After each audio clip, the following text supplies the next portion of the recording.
What's up, guys? Welcome into Good Morning Lambeau. I almost said Packers Total Access. My name is Clayton. You can check us out on packernet.com. You can find me on Twitter at Packers_access. You can email us, PackersTotalAccess@gmail.com. Text us 865-658-5824. Join alongside Tim live in Green Bay. We're in here just, got a cup of Joe, spooling up the diesel already.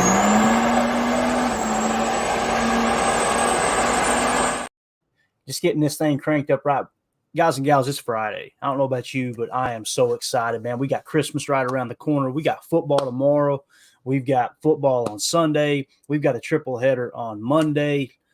Real soon, very, very soon, we'll be saying, "Hey, man, I can't wait till football season." So just gotta drink it in, Tim. How you doing this morning, buddy? Feeling great, man. Blessed to be here. Another day, walking the earth, talking ball. Excited, man. Lots to look forward to. Too bad the Saints didn't win last night, but hey, that's all right. Can't get a ball, right? That's exactly right, man. That was a dumpster fire early, is what that was. Man, the money that they invested into Derek Carr, and people immediately they look at the Saints and go, "That's why you don't kick the can down the road." It's not that they kick the can down the road; it's the players they've got on the team. Like, you put all your chips in Derek Carr. That's, let's put it this way. If you had Brock Purdy, not that Brock Purdy would magically be available. I'm just saying one of these quarterbacks that's playing really, really well. If you put Dak Prescott on that team, if you put Brock Purdy the way he's playing on that team with the same scheme, of course, and, you had a better array of players, I'm sorry, things look a lot better down there. It's just easy to go, see, they made the cat mistakes. Because they've got solid players on defense, obviously. But last night, man, Matt Stafford, it feels a lot like the year that they went on that run, Tim.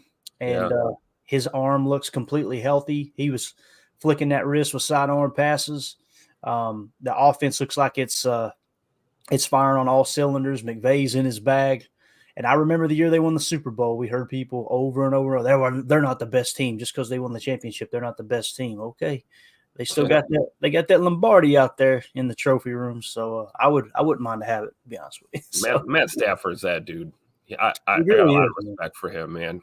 I used to say, "Hey, what's he done? What has he done?" Yep. Now we know, right? Go ahead. Now he's doing things. Yep. And there's a lot of things. I've said this about Stafford, even when he came into the league. There were things that just kind of reminded me of Brett.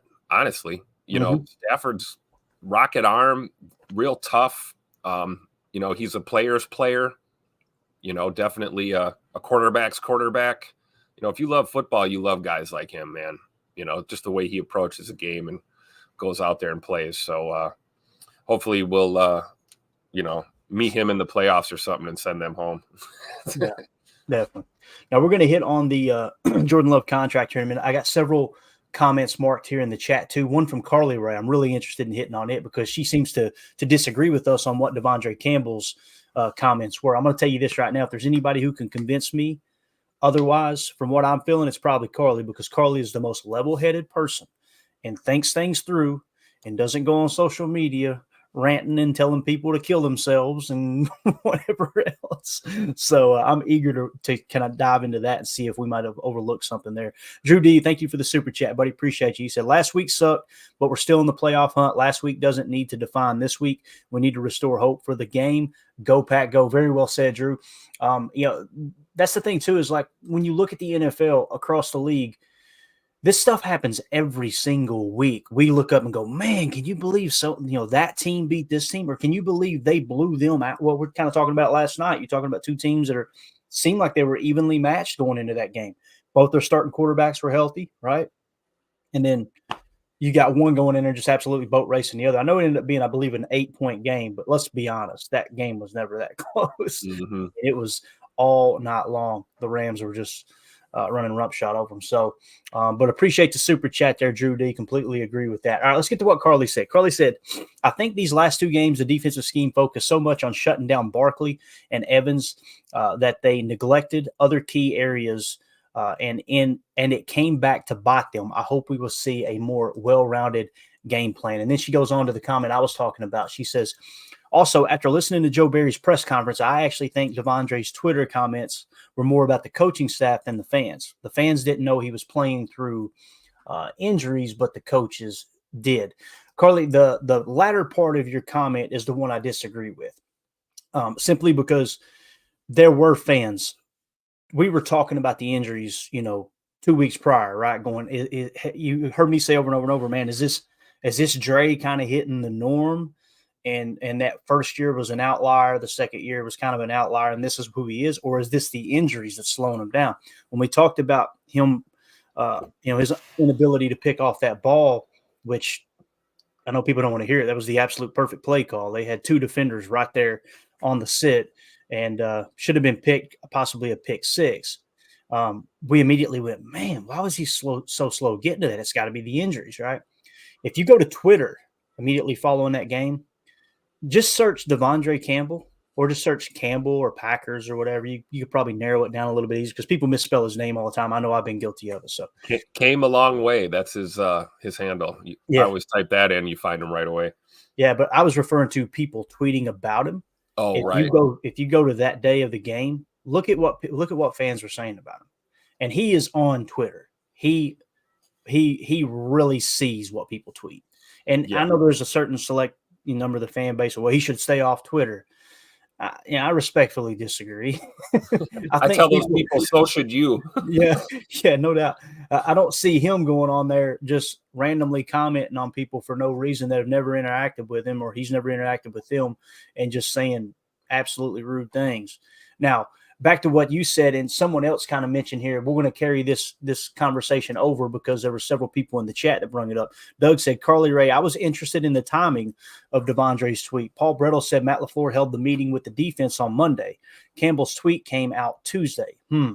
Very interesting there for sure. All right. If we go on along here, let's see here. Omer says, yes, he allowed all the players to express their thoughts in that meeting. Hopefully it helped clear some air, especially on defense with all the piss poor communication that went on last Sunday. I've learned now the buzzword that you're not allowed to say is miscommunication. People get extremely angry when you mention miscommunication now because people are tired of hearing it. So let's kind of hit pause there for a second. Obviously, what did Dre say, right? Let's say he did come out of that meeting and then he put the tweet out. If they had a defensive-only meeting, the whole purpose of a defensive-only meeting is to get all those guys in the room and go, I want to hear what you have to say. What do you think the issues are? It's not the coaches got the defense in there and they ream them out, right? I think it's pretty obvious now and evident that the goal there from the coaching staff was let's hear from the players. How do we fix this, right? And I don't think there's anything wrong with that. Some people look at that, when you start doing that, boy, you've ruined the team. Okay, if that's the case, then you believe that little people, shut up, sit down. Grown-ups are talking. We'll tell you what you need to do. That's not the right way to run any organization in 2023. I'm sorry. But I think if anything, as I was reading all that, I'm going, I know it feels like he might have been pissed at some of the players. Maybe some of the players called him out. That could be the case too, right? And I can see that vibe when you've got a lot of young guys in a room, and then you've got, a veteran like Devondre in there too. So I could see some of that being true. I'm not saying it is, but it wouldn't shock me. Right. And then the OG's got to kind of look at the young bucks and go, hey, settle down, buddy. You've been here 5 minutes. I've been here, 9 years, 8 years. Right. So, I could see a little bit of that. And, this team's got to find a way to come together. We got a game Sunday, which is basically a playoff game. We are playing every game we have the rest of the year is for our season. And if we blow one of them, it's over. So whatever it is, they got to find a way to go out there and play together and win together. And we've seen it time and time again, teammates that don't like each other, whether it's personal or their styles don't mesh well. I'll give you a great example. A lot of the Chicago Bulls in the mid 90s weren't thrilled when Dennis Rodman was brought in to that team. And they put that crap aside and they won 3 championships together. So there are ways to do that. And I think you just got to get on the same page. And when I see Dre's comments about the game plan, we like the game plan so far. Let's see what happens. I think they're working through this, guys. Today's Friday. We're getting close to game day, and hopefully this stuff is shored up and we see a complete turnaround here from this defense. Yeah, and here's the thing too. Like, we need to mention this. We're sitting here still talking about it, right? And we're always going to lean on the chat, guys. I know there's somebody listening to this pod right now going, I'm tired of hearing about Devondre Campbell's tweet. Well, we're tired of hearing fire Joe Barry. So what we want to do is key in the people who are active. They're actively communicating with the show, right? We want to keep our finger on that pulse, especially for Good Morning Lambeau. This is, hey, wake up, grab a cup of coffee, let's talk some ball. What do you guys want to talk about? We've got other topics we can hit on. I put together a show every day in case no one shows up in the chat. You got to be prepared for that, right? But we're always going to kind of gear towards this. But the players are probably already over this, to be honest with you. And we're still sitting here talking about it. They probably hashed it out and everything's all good now. It's funny how that works. But as far as the coaches, too, the other thing I was going to say, Carly, the reason I don't think he was referring to the coaches is because he comes out and says Matt LaFleur is his guy, right? He's got Matt LaFleur's back. What's been Matt LaFleur's quote-unquote flaw is that he's got Joe Barry's back, right? So if Dre was ticked off at the coaching staff, why would he say that about Coach Matt LaFleur, right? And we all know he's the reason that he came here to play. On top of that, you got Joe Barry's presser comes out and he's like just saying absolute praises of Devondre Campbell, that he's a warrior. He's got 1,000% of my support. If he doesn't feel like he's healthy enough to play right now, and that's, causing all this friction, you take all the time you need, right? It just seems like he's got his back. So I'm not saying you're not correct. The chances of Carly Ray being accurate on something over Clayton being accurate is way, way more likely. I guarantee you that, because she sat down and thought it through. And I've been digging into tape all year. I've been looking at, okay, here's the actual problems that's taking place. So all of my opinion is really rooted in what's going on the tape. What was the play call? What was everybody's, schematic assignments? Who played well, who didn't? Okay, let's bounce it off Mike Wall. Okay, got his take on it. That kind of confirms what I was seeing. All right, what's Paul Brettel saying? All right, all of that. I've got a lot of stuff going into this this fat noggin of mine. What you gonna say? Good comment from Carly Ray here. 9:14 your time. Got it. Let's see if we can pull it up here real quick. See if we can pull that up right on the money. Boom. I think Dre didn't like last week's game plan, and then when things went bad, people blamed him. Now that I could see that right there, I could see having some legs, right? He was probably frustrated, and then guys are looking at him like, come on, dude, what are you doing? And he's like, what am I doing? What were we doing? Yeah, it wasn't it.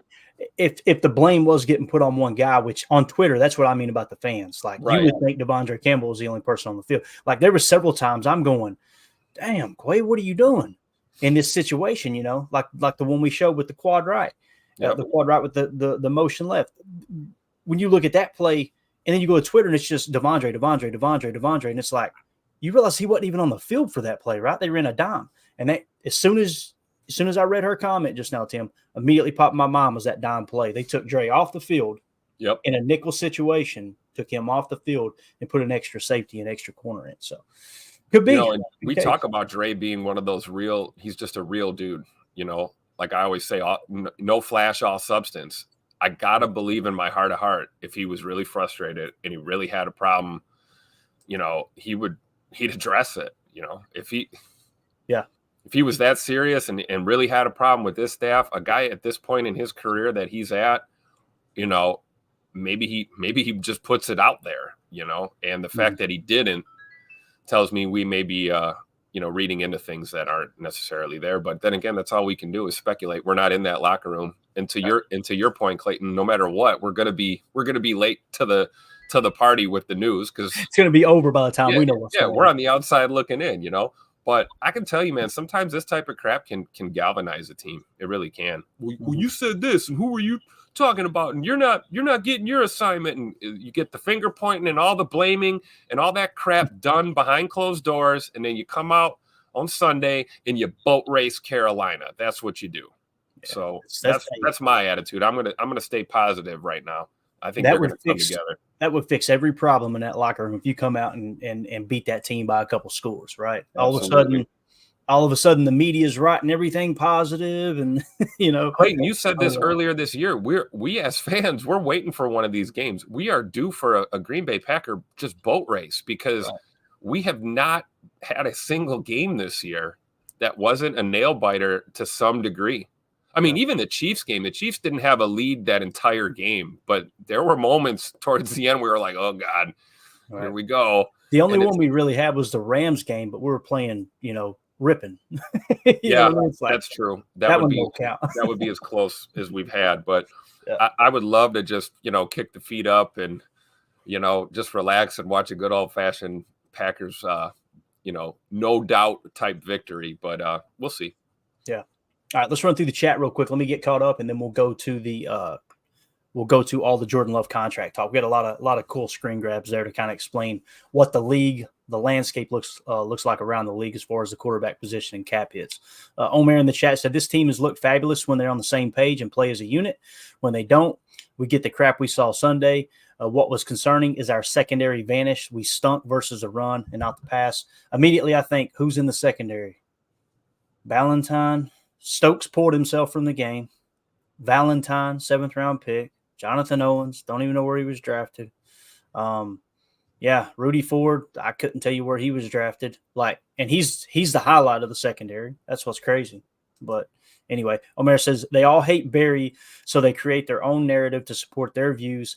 Those who watch the tape realize, as Clayton and Wall point out, a lot of it is player execution, coach, and scheme, not all of it. Yeah, and again, like we've said all year long, Omer, that still falls on the coaches. It does. It means you're not getting them prepared. Period. Case closed. Right. But yeah, I like Mike's approach though. Mike's kind of like, man, as a player, you got to look up and go, this is entry level stuff. Why am I not able to do this? Unless Joe Barry in that specific situation, what I said to Mike too, unless in that specific situation, Joe Barry down to the green dot says, hey, Quay, look, no matter what, just stand in the middle of the field. Don't cover anybody, bub. I have a hard time believing that happened, right? We know that's not true, right? And you heard them talk about the rotation, how they missed some rotations. And that's what they're talking about. Like when they use a little motion, there's keys within the defense that, okay, when they do go, like in that situation where you've got 3 receivers on one side, you only got 2 guys defending them, and you got 1 guy sitting in the middle of the field. It's like, yeah, you've got to know when they shift from quad to that side, it's almost like Quay was like, okay, now we got to be aware of him. No, you don't. You've got 2 over there. You've actually got the triangle look over there. You're good. You need to form this box on the other side. Then you immediately got to go to, okay, do we got nothing's in the backfield? We got an empty set. There's no priority there. If you want to sugar a little bit, then get over to complete the lower quarter of that box. Totally cool. But it just seemed like we're all worried about Mike Evans, and we get lit up by Godwin. That's basically that's the beautiful thing about having 2 number 1 wide receivers, man. You can't cover them all.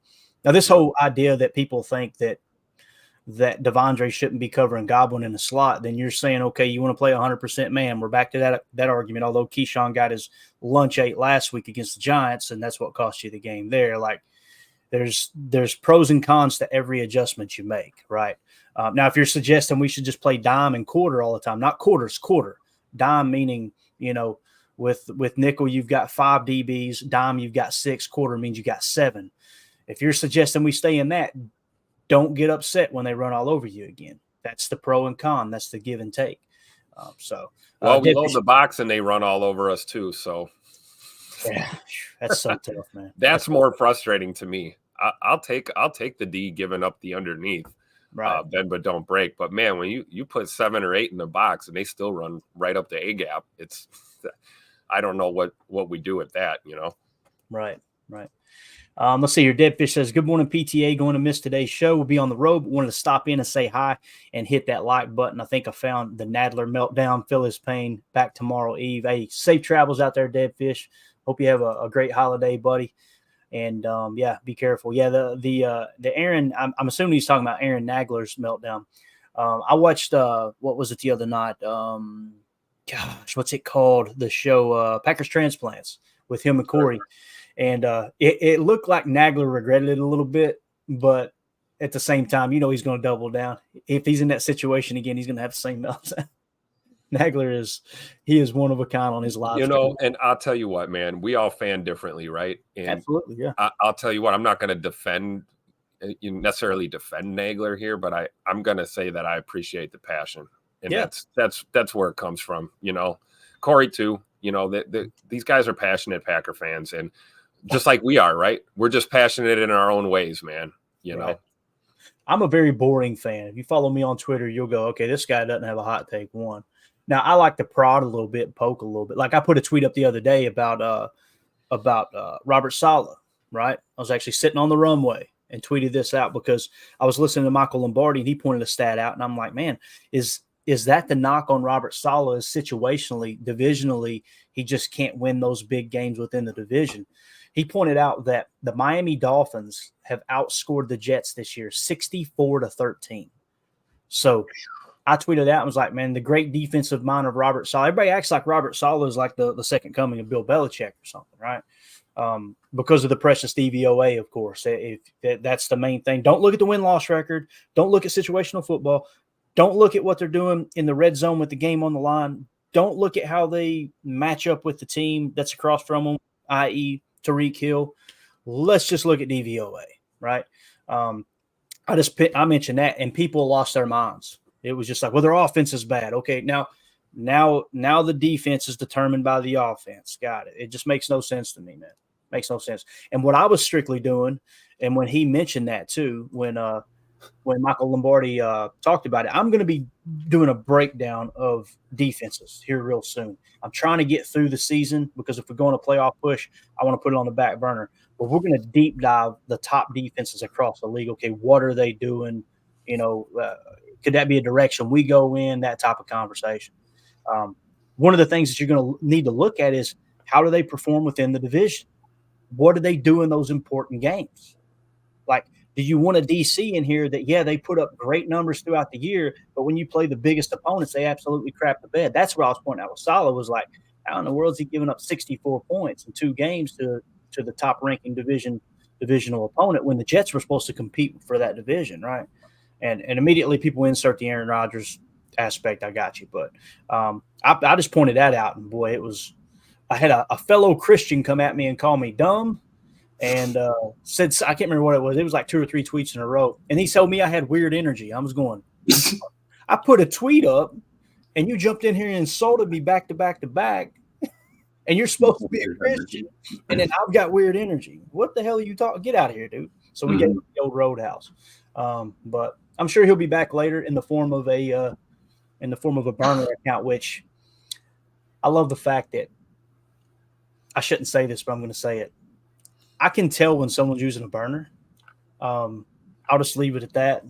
I've got a guy who's done podcast producing for a long time, and they're very, very active in social media. And you can tell, you can narrow it down. Let's just say this: they're either living in the same neighborhood or they got a burner. Okay, let's put it that way. But anyway, with that being said, Chris in the chat said Clayton should have a section of the show called Omer Going Off and just let him spit knowledge. Well, that's Hot Take Central right there. Roll the clip, Clayton. Yeah. I don't think I have it anymore. I actually got you don't have the clip with Omer having a couple because he had to put the one of you drinking on the bear. We had to replace it with you, Tim. Here. Нет, скажи за Россию. За Россию. Я пью за медведя. За Россию. За Россию только. За Россию. Hey, I'm a whiskey guy, not a vodka guy. Right. All right, there you go. Put it on the ticker. Mm-hmm. Let's see here. Doug in the chat says it's a data top mismatch. Matt LaFleur wanted the Fangio scheme. He hired Barry to implement it, but Joe Barry's core philosophy is not Fangio. Our cornerbacks are more comfy with man than zone. Recipe for disaster. Essentially what you've got is a front office, a GM that's not marrying up the way he drafts with the scheme you're trying to run, and then you double down on that by bringing in a DC who hasn't ran that. Like Paul Bretto pointed out last night, he was just in the Fangio system 1 year, Joe Barry, that first year with the Rams, right? So Matt trusted him to, hey, let's bring this in and try to run it. In all honesty, they're running a multiple type defense. I mean, you're seeing now they've tried about everything. You've got Van Ness with his hand in the dirt occasionally, right? Now you've got this year you played a lot of cover with one man. You played a little bit of zero, but you played a lot of cover with one man. You played some combo where it literally, you'll see me on Chalk Talk put a question mark up going, they're playing man on that side. We're playing zone on this side. So they've tried just about everything in that regard. I know some would not lead you to believe that, but it's the coaching aspect, the teaching aspect that's off, though. There's no two ways about it. It's just not hitting home. That's why there's got to be a change. And, the thing that we could cling to all year was the points per game, points per play. Obviously, you have a game like you did there on Sunday against Tampa Bay. Now I think we're sitting somewhere around 16th or 17th in both of those categories, which is middle of the pack. Now your yards per play, yards per game really dipped down. Now you got to step back and, okay, this is getting worse. This is getting worse by the day. It just sucks that you couldn't put it all together in the first half of the season when the defense was playing good and the offense was playing so bad. But that's the NFL, and that's where coaches really get paid there. Chad Inc. in the chat said, it's funny to me when people say athletes should stay off Twitter. They're grown men. They can do what they want. Yeah, it's we won't get into all that. Carly Ray says, yes, but how many people are totally honest in those kind of meetings? Talking about the players meeting, there's always a power differential in. So, we like to think things are very cut and dry here, and it's just not the case, Carly. Drew D in the chat says, thoughts about the, quote, NFL insider that thinks the Packers will go after Brandon Staley for DC. The thing about Brandon Staley, and again, I'm trying so hard, Tim, Emilio, to hold off on this to the offseason because there's going to be plenty of time to talk about it. But the thing about Brandon Staley, he was a good DC to the best of my knowledge. I haven't heard anybody say, oh, he was a poor DC, he shouldn't have got an NFL job, or a head coaching job. The one thing about it, he is a horrible head coach, right? And he's calling the offensive plays. If I understood correctly, defensive mind calling offensive plays, that's a recipe for disaster. You don't believe me? Turn back the tape last year and watch New England with Matt Patricia calling the plays on offense. I think Bill Belichick was in the bottle when he made that decision, just to be honest with you. It's a tough look. Nick McSwain on the porch. Yeah. Nick McSwain in the chat says Sam Monson from PFF said he didn't understand the Quay pick. He said Quay is a great athlete, but didn't see him being a first-round pick. I think many people would agree with that, Nick. I know that's how I felt during the draft. I didn't go, oh, horrible pick. I immediately shifted through, man, that's a goody pick. Like, that is high athletic profile, and not much there that's suggesting, hey, this guy's going to be a solid mock backer, right? Which they should just draft a Mike then and let Quay play the Sam. There you go. The problem is, Tim, you would have to admit that mistake, and man, we've seen it with Savage. Like, oh yeah, that can't happen again. Refuse to admit, So anyway, let's do this. Let's hey, I like this right here. She said Murph says Agent O does need a say. Agent O, I love it. Murph, I love it. Omer, I don't know if you could change your name somehow, some way in here, but it needs to be Omer Agent O. All right. Yeah. Or Agent O Omer would probably be better. There you go. Yeah. Call it the O report. That's what Murph said. Murph's on it. We need to make this happen, man. We need to make it happen. All right, let's start. Go ahead. I'm sorry. Before you pull that up, or as you're pulling it up, the last thing I just wanted to say was you were right on there with the point of, dude, your divisional opponents is 6 games. So if you're not prepared to play them, right.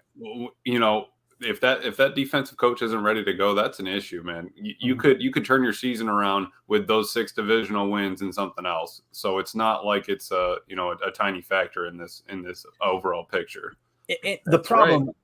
The problem with it is when I mention that on Twitter, what happens is immediately people run it through the filter. A select group of people run it through the filter of he's trying to make an excuse for Joe Barry. Like someone commented, you need to get off this Joe Barry thing. The tweet said nothing about Joe Barry.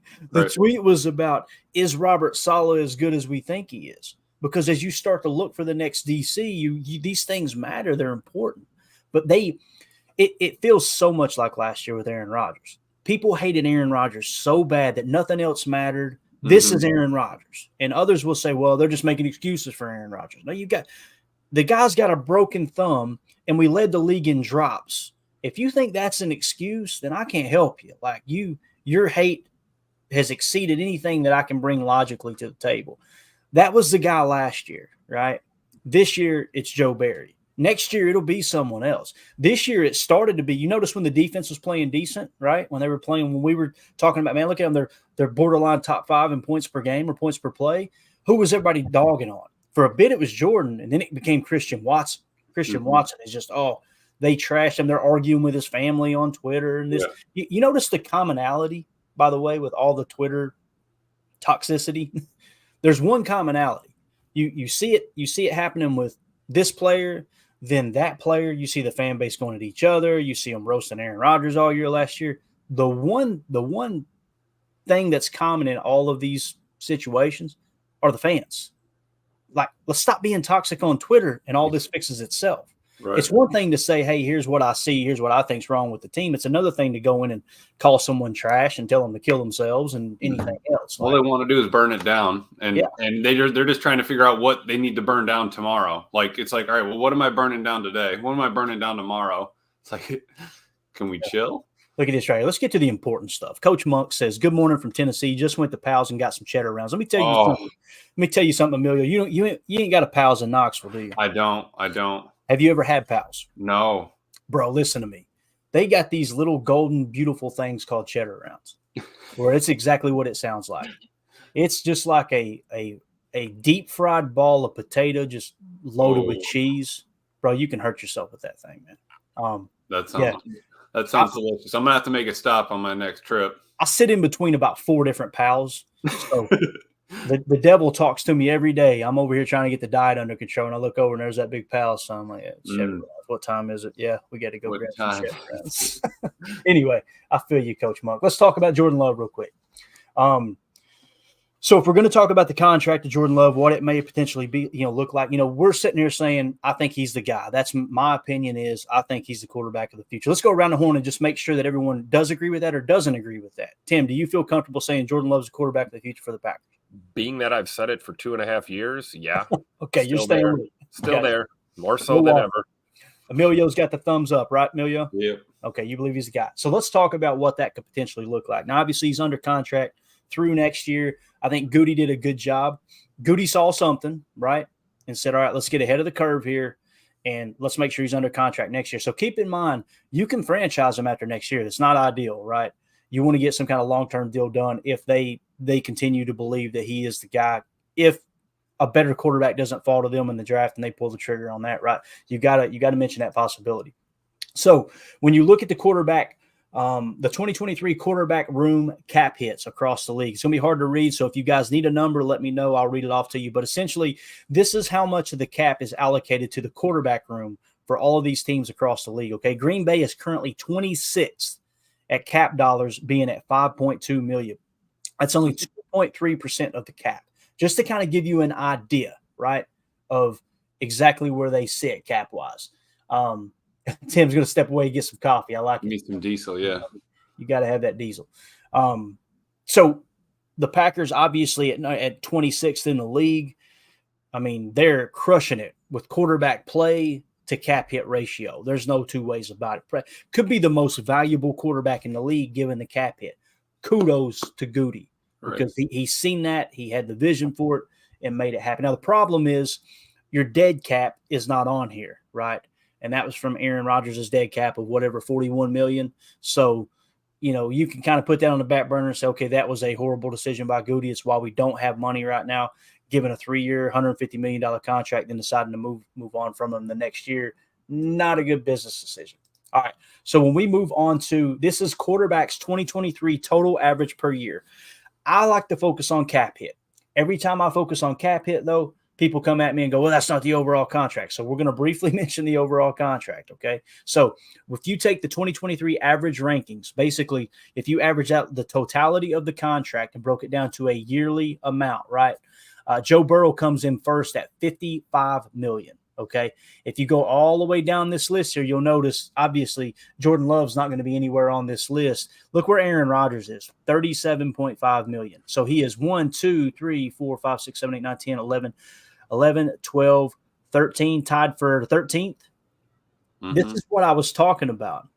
When you look at Aaron Rodgers throughout history, how he's never taken that top contract.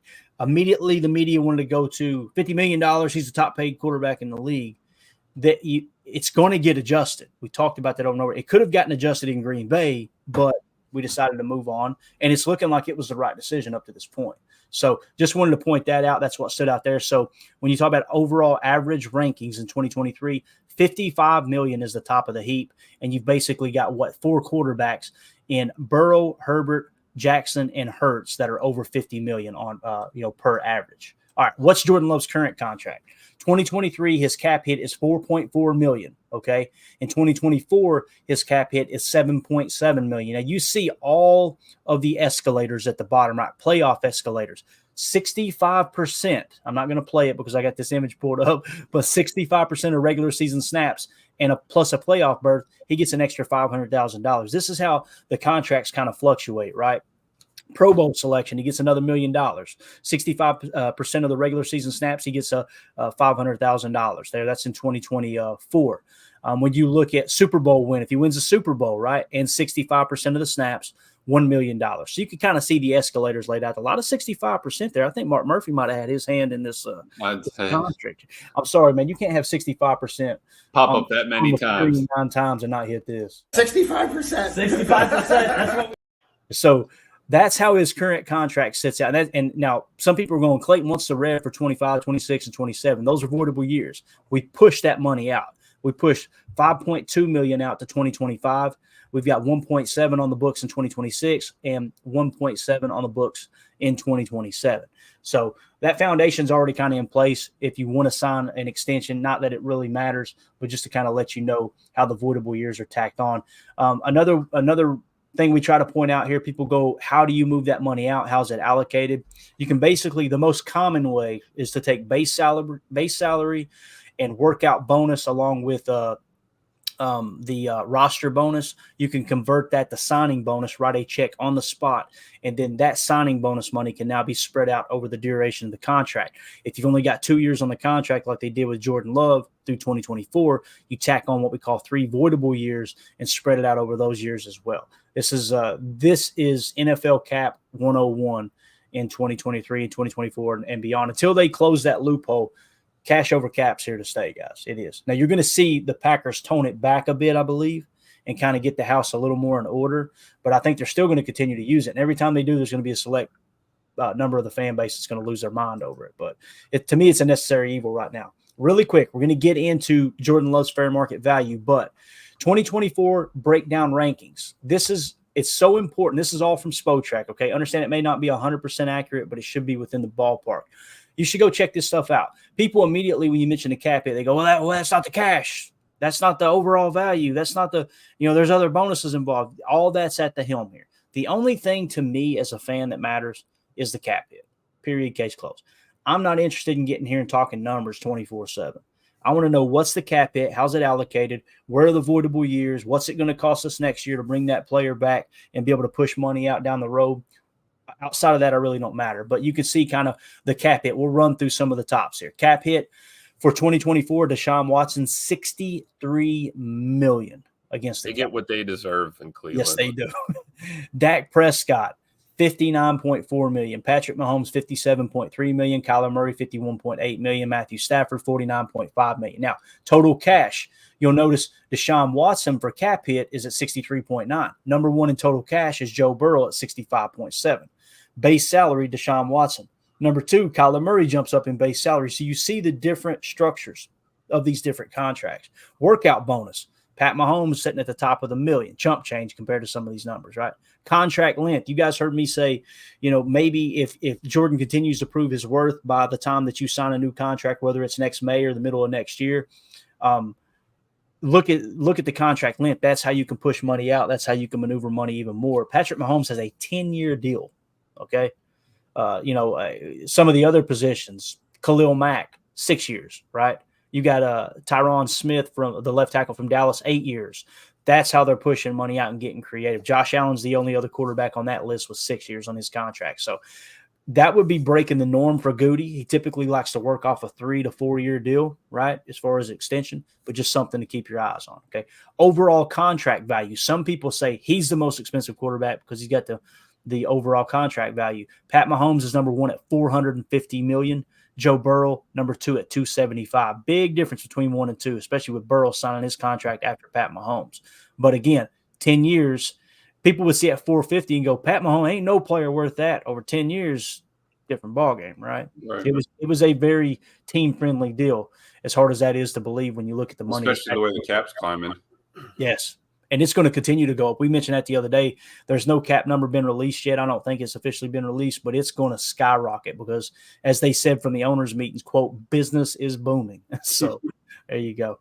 Just wanted to kind of mention that the guaranteed at signing is the interesting Deshaun Watson, $230 million at signing. Woo! Lord have mercy. career earnings there, you can see Aaron Rodgers obviously been around for a long time, 380 million. Matt Stafford's only 2 or 20 million behind him. Right. Russell Wilson at 305. So just want to kind of touch on those real quick to set the stage for what we're going to hit. Now, 2024 average rankings. Let's move to 2024. Joe Burrow at 55 million, Herbert at 52.5, Lamar Jackson at 52, Jalen Hurts at 51, Russell Wilson at 48.5. Okay, again, Aaron Rodgers all the way down on that list at 37.5. Just kind of worth noting there. Now, when we get to the quarterback's cap hit for 2024, okay, this is the stuff I really key in on. This is what's allocated towards the cap and determines how much cap space you've actually got. Now, again, it can be manipulated over and over again. I'm not one that believes the cap is fake. I simply say the cap is real from a date-sensitive standpoint. You've got to get under that cap by a certain day.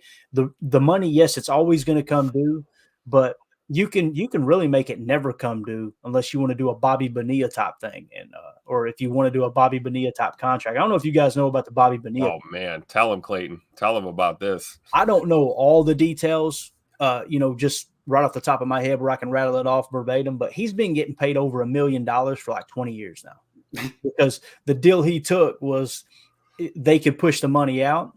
And it's like every year you'll see it if you focus on Twitter. Every year it's Bobby Bonilla Day. It's the day that he gets that cut where he gets that check in the mail. So I was That's actually from the Mets, right? fan back then. What's that? I believe it's from the Mets, New York Mets. Yeah. Oh, yeah, absolutely. Yeah, it was the Mets that did it. Yeah, back when they had him and Howard Johnson, I think was still on the team. I followed the Mets a little bit. They were my minor league club when I played little league ball. When I was like 8 years old or whatever. Right. So I was like, yeah, I'm gonna root for the Mets. And Bobby Bonilla and they're cussing reporters out in the locker room and everything. Hey, all right, this is my team. All right, let's talk about cap hits. Okay. The Packers 2024 cap hits. We've hit on this a couple times. Bakhtiari at 40.4, Kenny Clark at 27.4, Jair Alexander 24.3. I don't mean to shake my head, but man, that one hurts. Kenny's underperformed for the contract, in my opinion, especially in the running game. I should say he's a great pass rusher, but in the running game, really kind of come up short. At least he's on the field though. Jair at 24.3 next year, man. If we don't get this thing cleaned up, straightened out by then, something's really wrong. Aaron Jones is due 17.7. We know he's not going to play for that number. Preston Smith 16.5. You've got Rashawn Gary coming in at 15.9. You've got let's see, Elton Jenkins at 14.5, and then Devondre Campbell at 14.4. Jordan Love comes in at 7.7 million. Okay, so he is what 1, 2, 3, 4, 5, 6, 7, 8, 9. I think the 10th highest cap hit on the roster next year. Of course, you see Darnell Savage there. People are going, wait a minute, he's not under contract next year. No, but we still got to pay him 5.4 million because we decided to push that money out along with bringing him back. So. Again, one of the worst moves by Goody. Now, this is before the draft class is included, okay? So when you look at the estimated cap space per the top 51, you only have to account for the cap with the top 51 highest paid players on the roster. You've got 6.4 million in cap space as it sits right now, but that does not include the draft class to the best of my knowledge with Spotrac. So if you were to say let's tack in another 11 to 16 million for that, you're going to be over the cap, so you've got to shave something. That's where the Bakhtiari contract comes into play. They'll probably adjust themselves with Kenny Clark's contract as well, maybe Jair's, just something to keep your eye on there. I wanted to point out how low Jordan Love was there, being the 10th highest paid player at only 7.7 million. When we go back to the other cap hits, right?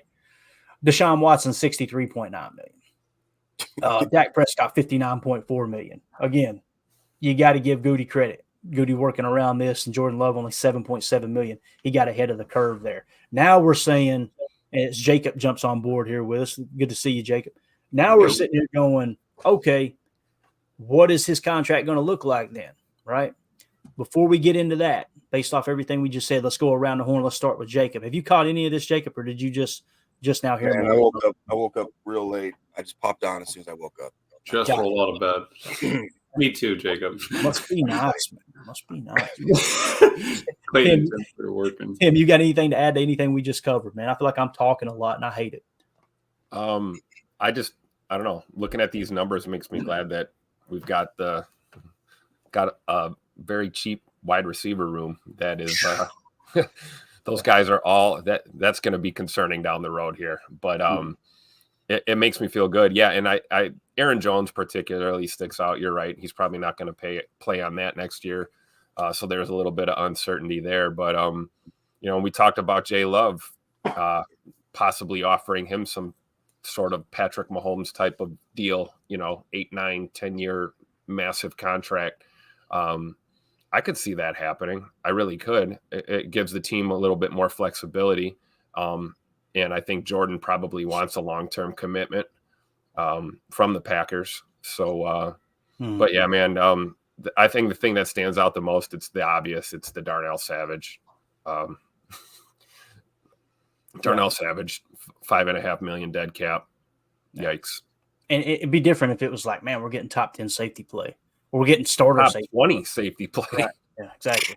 So Doug said, got to admit, Goody playing money ball. Absolutely, man. He's working it, working the cap for sure. Drew says at the bottom of the page, it should include dead money, draft class, etc. You got to be careful, Drew, because it does say that at the bottom of it, but the cap gurus on Twitter will point out it's not included. They're just simply mentioning that. So that's why I always say, let's give 5 to 7 million cushion here, right? You can always what's 5 to 7 million amongst friends, right? Right.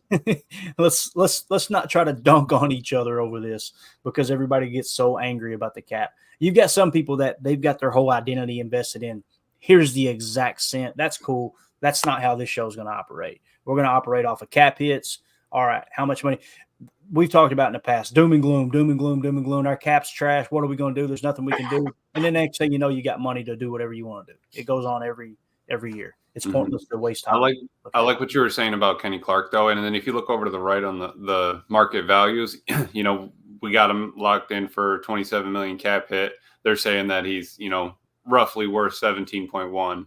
And then same kind of there with Aaron Jones at 17 million, roughly, valued at 5.2. So did we overpay? You never know. In the moment, we needed him. We need them both. And we signed him on a deal. But it's when the performance on the field doesn't match up to the numbers, that's when people start to get upset and worried about it. But it's also tough, not having Bach on the field, all that stuff just, sort of compiled into one. Yeah. And, like Emilio pointed out, looking over to the right, you can see the calculated market values. You see Jordan Love's $42.9 million. Let's talk about that. So when you look at his calculated market value, okay, I love how they do this. I know some people like to criticize Spotrac and say, oh, this is unrealistic. Every one that I've followed, they have nailed it. They've nailed it within $2 million. So I feel like they're really, really accurate with this. What they do is they take players at the same position with similar production value right across the league, and they compare them and by a percentage come up with a calculated market value. All right. So his calculated market value is 42.9 average annual salary. Okay. So if he was a free agent today and was hitting the market, the numbers suggest he should get on average 42.9 million per year. All right. Now, how did they come up with that? Comparable players, Justin Herbert, 5-year contract, $262 million. Average salary of $52.5 million. Okay. His age when he signed was 25 years old. Sam Darnold signed a 1-year deal at $4.5 million. So believe it or not, Jordan Love, his performance is kind of comparable to Sam Darnold on an average basis, if that makes sense. And him being 25 years old, right around the same age ballpark. Baker Mayfield, 1 year, $4 million. I know people still think Baker's trash. I've always said I think Baker is underrated. He wasn't underrated coming out of college, but as soon as Cleveland started to struggle, he became underrated big time. I think that everywhere he goes, his teammates love him. I think he's fairly effective on the field. I think he's a pretty accurate passer. Now, decision-making, that's been problems at times. We seen it last year, Jacob in person, watching him throw picks as a Rams quarterback. So $4 million, he's 27 years old. Josh Allen. This is the one that probably hurts us a little bit, guys. Is that 6 years? Yeah, 6 years, $258 million. Average salary of $43 million. He's only 25 years old. So when you average all that out, you're talking about a length of 3.3 years, $132 million, let's just call it $40 million flat, and an average age signing of 25.5. So they break down all the stats. We won't go through all the numbers. Essentially what you come up with, calculated market value for Jordan Love, 4 years, $171.6 million, an average salary of $42.9. Notice it says average salary. That's average if you were to take the entirety of the contract and break it down, divide it by the years, that's the average number you come up with. The cap hit's probably not going to be that big, right? The only cap hit you're seeing that large is that Deshaun Watson one. That's just absolutely whoo. So hey, what if that's what they offered him? How do you think he reacts to that? If they offered him 4 years, 4 years at $42 million a year? I think he said, "Can we get that direct deposit?" That's what I think he says. I think he says, "Can we tack on 2 to 3 more years?" I wonder, do you guys know if there's a stat just looking at that sheet of a team? Let's say you take the team's top 5, let's say top 10 highest paid players, and then you average out the amount of time they actually played on the field, say per season. And like, I want to know what that stat would be called, first of all. Second of all, I'd have to imagine that the Packers would rank pretty low on that list. I look at that list and like half those dudes didn't really even play this year. We just got money going, first of all, chat, what would you call that stat? And where would you think the Packers would rank on there? Honestly, that'd be kind of a fun one to look up. But as you guys talk amongst yourselves there and keep the conversation going, there is a stat that talks about overall value. If I can find it, best values, I think is where it's at. Yeah, here we go. Best values. I'll read some of them off to you here. Here's 2023. Okay, best values. You ready for this? Brock Purdy, number 1. So when you look at it across the board, we need to see exactly how it factors in and averages, but just kind of show you. Think of Brock Purdy. He's in the MVP conversation, right? We all people early in the year, not on this podcast or in this chat, but many people are like, Brock Purdy, MVP, get over yourself. No, dude is a dog. Dude's playing perfectly within the system, right? His average salary is $934,000. Okay, just to put that into perspective. Yeah, that's a workout bonus for David Bakhtiari. Exactly. So you sounds guys like our receiver room right now. You guys talk amongst yourselves for a second. I'm going to see if I can pull it up to where it actually shows, okay, here is the highest rating as far as value. I'll tell you, if Brock Purdy was a fluke, he'd be playing like booty this year. So the fact that he's balling, right? He better get paid now. Tells you that he's not a fluke. Yeah. Carly said that they call that stat value, like you said, but I mean that's for an individual player. I'm literally looking at. I want to see like a team's, if that makes sense, like the top 10 guys. What was the average of the percentage that they played, kind of thing. Anyway, right, and how much they cost the team per year, sort of thing. Right. I got you. Yeah. So like I have to imagine the Jets this year pretty low on that list as well. You know what I mean? Well, and the other thing Tim was saying was I really don't think that they're going to go under 5 years on his deal lengthwise. I don't think that if we went through all this time, he's already sat there for 3 years. He's not going to want just a little 4-year deal. He's going to want something with some substance behind it. And we want team friendly, right? Like Clayton was saying, be able to spread that out, move things into bonus money and that kind of thing. Kind of helps us as well. And then again, I hate to keep bringing up the receiver room, but Goody smacking this last draft out of the park kind of helps us. Right. Well, and then they're all young, Tim. Then what happens in 3-4 years when we have to be ready to sign them? Do we want to also have a 3 or 4 year deal of Jordan Love's ending right then too? And we're just sitting there crunching numbers all day. Great point. Especially since we all know, clearly we're not going to be able to re-sign all of those guys. There'll be probably 1 or 2 out of that crop that won't be here long term. What do we have, like a 2-year window where we could really go pretty tear it up, depending on what happens with our next draft class, dude? Like you look at that stat line and probably half those guys on the top end of that we're paying out, they might not be there or else they restructure. But look at that list below of just up and coming freaks, dude. I really do think that next year, I know that sounds like such a homer thing to say, but man, I'm telling you, next year we're going to be so good. It's going to be so good. It's going to be elite. What's up, Murph? Yes, I'm trying to find it. I know there's a site that does it. They've got a ranking for, here are the people that have been, they basically average it out amongst the contract and their productivity on the field. I can't find it right now. I'm hoping someone else will be able to post it here in the chat, but it doesn't look like it. The one that comes to mind, though, is like Brock Purdy. There is a system, though, Jacob. We need to find it and have it on the next pod because it's pretty cool. It breaks down like, this player here, like Brock Purdy's the prime example, right? I'm sure there's several others too. Like on the Packers, imagine imagine like if you were to go with specific analytics with Dontavian Wicks, I'm sure he'd be up there at the top. Now it's a small sample size, but like Jaden Reed, when you look at how many touchdowns he's scored, how effective he's been on that second round, salary cap hit, he'd be one that probably be towards the top. One that would be horrible would be David Bakhtiari. You get all that cap hit tied up in several years, and he's not being able to get on the field. Now it's not the dog on him, injuries are injuries, but it is what it is from a cap hit standpoint. And how it's affected the Packers or prevented them, I guess you could say, from being able to be more aggressive in free agency, things like that. So if he's on the field, he's still arguably the best left tackle in the game. Problem is he's never on the field. So oh, go ahead, Jacob. Sorry. I'm just reading through the chat here, and Omar's talking about how we got 14 picks, and somebody else commented about it. So that we go defense first round again. What are your thoughts on that? I mean, you look at D-line, defensive line. You know that everyone would kill you. The Facebook groups would kill you. Let me tell you something about the Facebook group. What I have learned is the Facebook groups are the most toxic area, not just from following Packernet, but across the board. I hear so many podcasts go, imagine that one. Bill Michaels is one.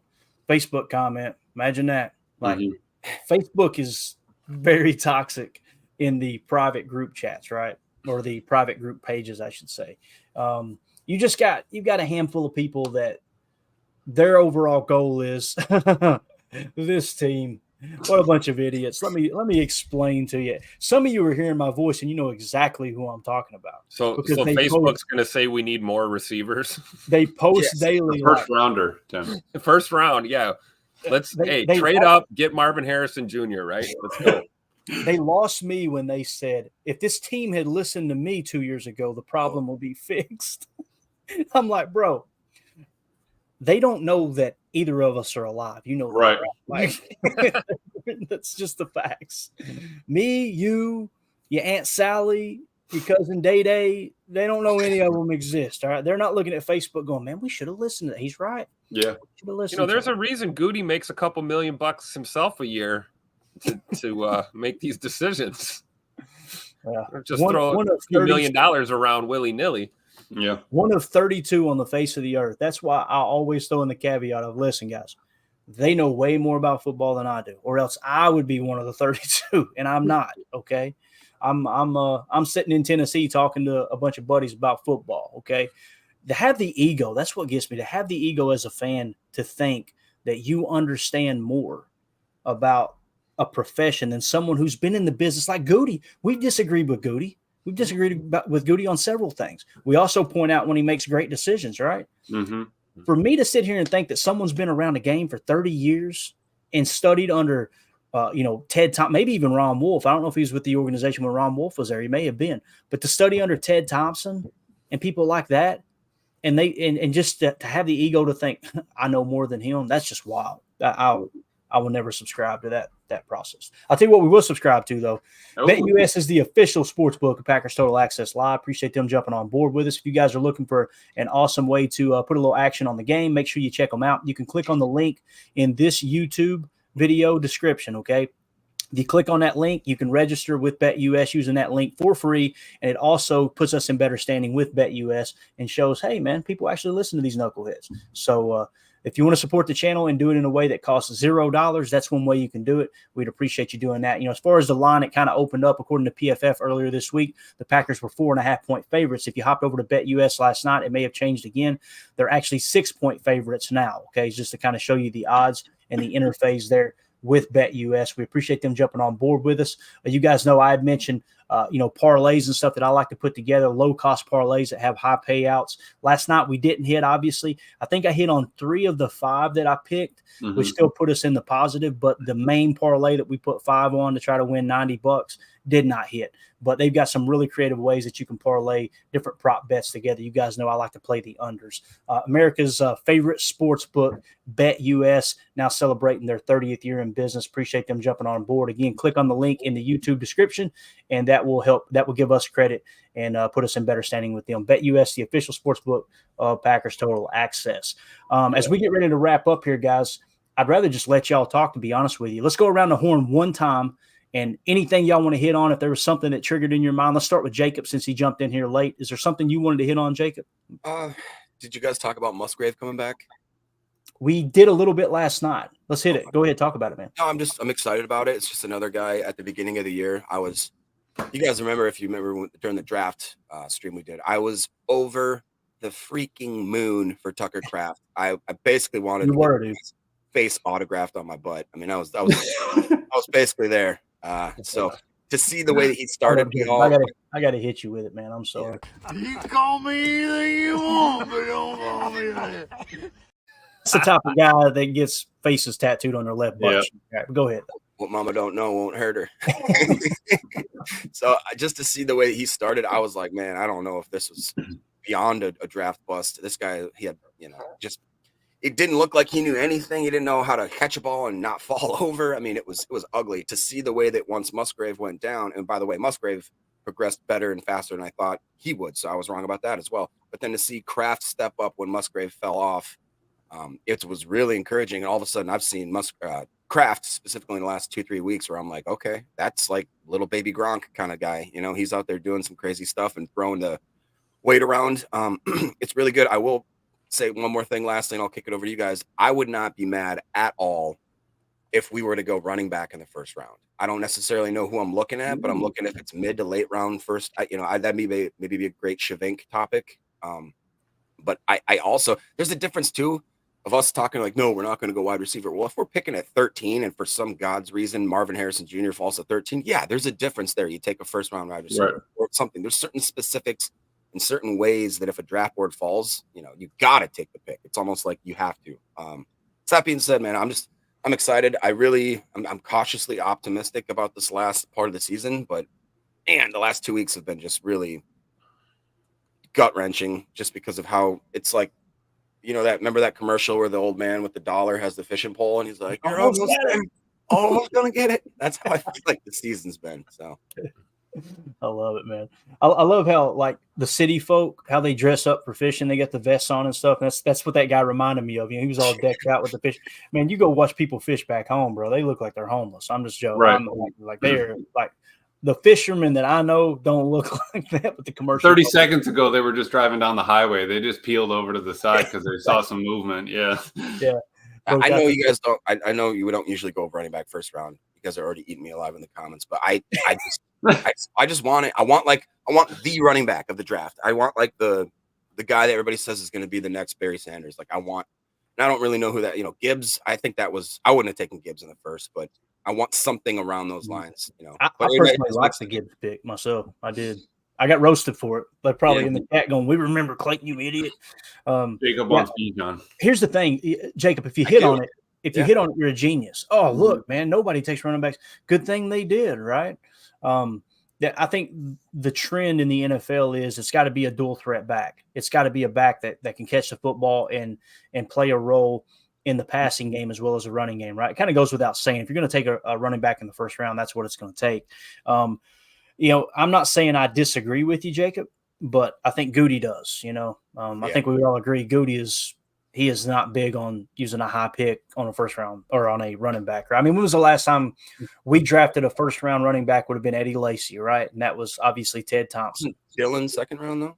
Well, he may have been a second round. Yeah, because they kept running from him, didn't they? Every time they drafted, he was top of their board, and they trade out, and then they end up taking him. So, it was a second round. So we've never taken a first round running back, right? Ever. College. Not that I know. I mean, probably have to go back to the Lombardi days or the Jack Venisi days, but it's pretty. Lacy was a second, as the chat is confirmed. I love the chat, man. It's just like our own Jamie from the Joe Rogan show, right? Jamie, look at us. The chat just fires away. Some people are going, "How dare you mention Joe Rogan? Get over yourself. Calm down." Could you imagine how much the fan base would spiral though if they've been calling for a first round wide receiver and Jacob gets his first round running back wish and they just absolutely spiral?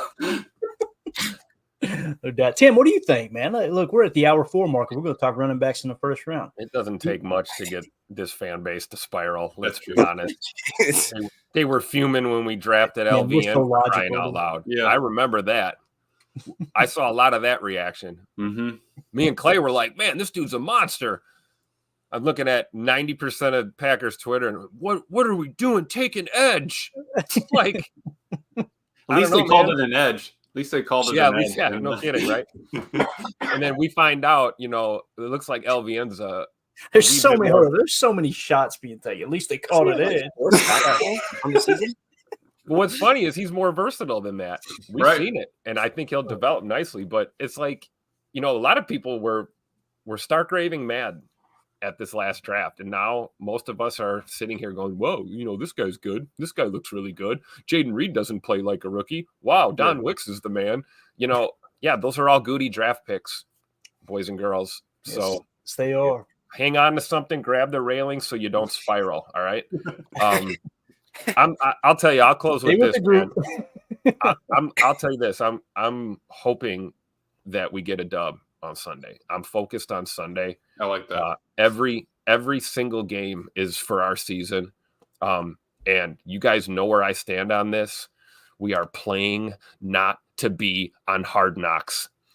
Guys, we are playing to keep these camera crews out of 1265. For the love of God, 3 wins in a row, make the playoffs, end this nonsense. I'm trying so hard just now to put Tim on solo cam, as he was saying. I couldn't figure it out though. Yeah, that's true, man. Hey, listen, guys, if we don't make the playoffs, we're on Hard Knocks. Yeah, they have been drooling over this opportunity. They be in the league forever. Yeah. That's going to be the highest rating Hard Knocks in history. I'm not gonna lie, I'd watch the crap out of it. Oh, I would too. And Tim would too. I'm not gonna lie. I would love to see us make the playoffs and mess up your plans. Tim, would you watch it though? That's the question. Answer the question, Tim. Of course I would. I'm a Packer fan, but it doesn't mean I agree with it. We're already talking about locker room and crap with this team and issues. Let's add a bunch of camera crews on top of it.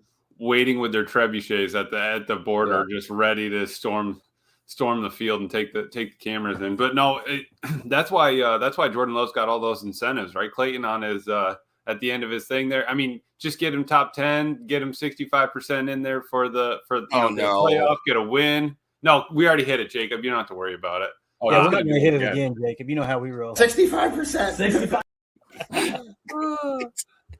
Oh, one more thing before we pop off here. Did you guys see this stat? And I swear, I think that I have it perfect. I wanted to screenshot it, but it's if Jordan Love averages, I think, 157 pass yards for the rest of the season, he will beat the all-time Bears season passing record. Awesome. Well, somebody fact check me. Jamie, look it up, but I'm pretty sure. Seen it, yeah. I've seen it on Twitter too, so it's got to be true. Yeah, I think it is true though. That's wild. That's absolutely wild, man. Dakota says, "Do we not want the Pack on Hard Knocks?" No, that's me. I'm the president of that club. I don't speak for everyone. I'm sure I'm in the minority. I'm sure there's like me and somebody in their late 80s that feels the same way as I do about Hard Knocks. But to me, I want wins, man. I want to compete. I want to be in the playoffs. It's been a while since we made the playoffs, guys. Yeah. So that's more about what it is, than not wanting them. Obviously, I'd love to see the guys on Hard Knocks. We'd get a lot of cool stuff for sure, but it means you're a bad team. It means you're not making the playoffs. So, right. That's the angle I come at it from. Yeah, Drew D in the chat said, "I'll just have to go harass them at the practice field so they don't get any good coverage." Him and Tim both. They'll team Drew up. D running around in the background with no shirt on, man. You know what I mean? Just acting a fool out there. Hey, me and Matt Ramage will team up. We'll distract the Hard Knocks crew. No problem. Imagine the what do you call it? The outtakes, right? The stuff that doesn't make Ramage leaned up against the bleachers in the background, drunk, right? You got Drew D trying to be a distraction. In the background, you see Tim drive his car through the Packer Pro Shop. We gotta make it happen. Nah, listen, let's make the playoffs so we ain't gonna talk about it. Yeah. But I'm telling you right now, I try to be as honest as I possibly can. Sometimes the emotions get in the way of that, and you got to go back and go, I didn't really mean that. Right? You got to apologize. But I want everybody to know, put it on the ticker. I'm watching the hell out of that Hard Knocks. Yeah, every episode. DVR, TiVo, whatever you want to call it nowadays. Yeah. Can you imagine Jair with even more boy, space? Just nonstop. Doug said Ramage would scare him off. Drew D said, "I'll be shouting from the crow's nest." And if you guys miss it on HBO, don't worry. Big B will have every second of it covered on Twitter. You'll be able to watch every bit of it. I love it. We need to get Big B on here sometime, and I love him and Caden. They do a great job, man. But, absolutely. All right, guys, we're at an hour 10 minutes. Jacob jumps on here. See, he gets to sleep in, and he jumps on here and keeps us late. That's how it works. So I appreciate that. Emilio, Tim, Jacob, parting thoughts, man. What y'all got? Anything? Emilio, it's on you, brother. Like I said, man, the team. We're young, but we're cruising, man. Let's just go in there and just take care of Carolina. I'd ideally like to get that 40 burger. Then we know Love can put it up. We've asked for it 3 weeks in a row now. I just want to see it, and then the defense really wouldn't have to worry.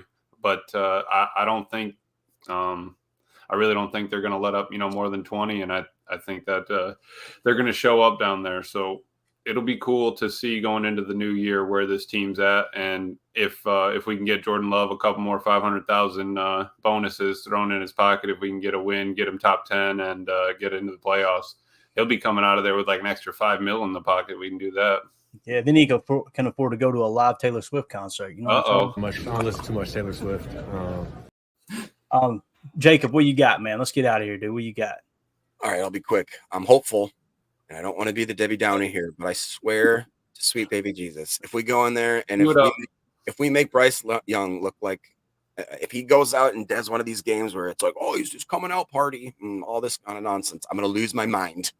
I don't want to be on the bandwagon of, we got to fire everybody and get them out of the, chase them out. You get real loud if they lose to the Panthers, dude. If we lose to the Panthers, so it's going to be. And listen, rightfully so. I agree. And that's the thing is, I don't want, we have.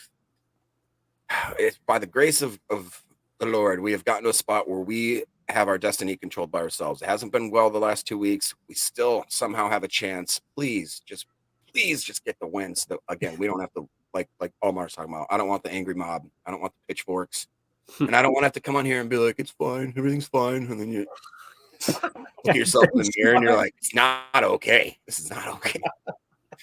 I am not okay." Just to make you okay. John Deere green on a hot summer night. He rode Billy Bob loves Charlene. Yeah. Did you guys see the tweet when they put Green Bay green, John Deere green, and then they had a yellow, and they had a trivia? It said which one's the Packers, which one's John Deere, and which one's Subway. And everybody got it wrong except AJ Dillon. AJ Dillon had it right. Yeah, he knows John Deere green when he sees it. Dang right, man. Tip the cap there. That's where they're all. Yeah, that's where Jacob's going to send them all. If we don't pull out the Carolina game, he's going to send them all into farming and just reset this whole team. You love it. All right, we're out of here, guys. We're not sure if we're doing a show. Look at this. Jim says Jacob will have an Aaron Nagler rant if they lose to Carolina. We look forward to that. So, yeah. So, okay, Derek K. He confirmed 3,838 most yards in the season by Eric Kramer for the Bears. Wow. Yeah, it's going to be awesome to see Jordan Love surpass everyone in Bears history. So that would be absolutely phenomenal in all statistical categories, especially Mr. Justin Fields there, who's continuing to be hot poopy. But all right, we're out, guys. There's a chance we'll do a show tonight. I'm not 100% sure. I mentioned it to Mandy earlier, and she went, "We're not going out to dinner, so probably not a good chance." But we'll see if we can work around it. If not, like I said, I'll try to put the link up on YouTube. Check back on YouTube on the YouTube homepage, and you'll see if we got a live stream scheduled or not. So. At least a couple hours before we go live, it'll be scheduled. But appreciate all four of y'all jumping in here. Jacob, it's good to see you, buddy. Always a blast when you get in here and talk ball with us. Emilio, thanks for hopping on. Thanks for waking up, man. And Tim, as always, do appreciate you, man. You're in here 5 minutes early every time we get ready to go live. We're ranting to each other, cussing each other, and then we go live and act like we're in a good mood because the Packers suck. Anyway, appreciate everybody hanging out with us. As always, let's go out and be the change we want to see in the world. Oh, let me do this real quick. Sorry. Want to give a special thanks to Drew D. Thank you for the super chat, buddy. We really appreciate you, man. Let's go out and be the change we want to see in the world. Go Pack, go.